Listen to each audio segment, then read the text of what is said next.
ಪ್ರಪಂಚ ಪರ್ಯಟನೆ.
ನಮಸ್ಕಾರ, ನಾನು ಶ್ರೀನಗರ ಕಿಟ್ಟಿ.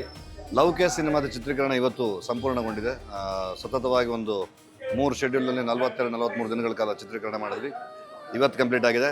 ಇನ್ನು ಉಳಿದ ಕೆಲಸಗಳನ್ನ ತುಂಬ ಸ್ಪೀಡಾಗಿ ಮಾಡಿಕೊಂಡು ಇನ್ನು ಒಂದು 2-2.5 ತಿಂಗಳಲ್ಲಿ ನಾವು ತೆರೆಗೆ ಬರ್ತೀವಿ. ಬನ್ನಿ, ಸಿನಿಮಾ ಬಿಡುಗಡೆಗೆ ನಾವೆಲ್ಲ ಈಗರ ಕಾಯ್ತಾ ಇದ್ದೀವಿ. ನೀವುಗಳು ಕೂಡ ತುಂಬ ಖುಷಿ ಪಡ್ತೀರ ಅನ್ನೋ ನಂಬಿಕೆ ನಮಗಿದೆ. Thank you. ಸಿನಿಮಾ 41 ದಿವಸದಲ್ಲಿ ಕಂಪ್ಲೀಟ್ ಮಾಡಿದ್ದೀವಿ. ಸಪೋರ್ಟ್ ಮಾಡಿ ಪ್ರತಿಯೊಬ್ಬರಿಗೂ, ಎಲ್ರಿಗೂ ಹೆಸರು ಹೆಸರುವಾಗಿ ಎಲ್ರಿಗೂ ಥ್ಯಾಂಕ್ ಯು.